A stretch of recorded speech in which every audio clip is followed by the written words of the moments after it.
ամբիոն եւ ասեցի, գիտեք ինչ, տնտեսական անվտանգություն, այո, անհրաժեշտություն է, այլապես դու չես ունենա քաղաքական անկախություն կամ պետական անկախ միավոր որպես եւ այլ, որովհետեւ ամեն ինչ տնտեսությամբ է, հա, սեփականության ձևով է։ Այսօր Հայաստանում բոլոր ռազմավարական նշանակության միավորները օտար ընկերությունների ձեռքերում են կամ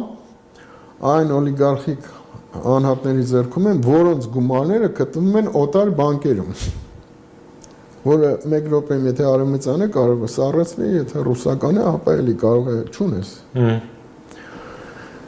Այս պարագայում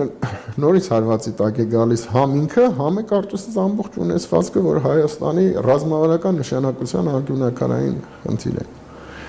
Այո, ես ամբիոնից ասացի, որ տնտեսական անվտանգությունը անհրաժեշտություն է, սակայն դա անմիջականորեն պետք է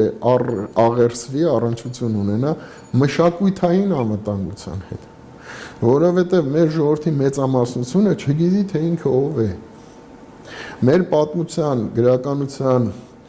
հայագիտության հետ կապված ուրեմն դասագրքերը, եթե մենք ենք ասում, մեր եմ ասում, այդ նշանակում է աշխարհասփյուռ մոտ 10 միլիոն հայերի։ Բազմաթիվ խայտաբղետ դասագրքերով են, հա, սովորում եւ ընդհանրական չկա ով ես դու, ինչ ես սիրում, որն է քո գիծը, որն է դուք հասկանում եք նույնիսկ այս ամերիկացիները, որ եղած չեղած 200-300 տարվա պատմություն ունեն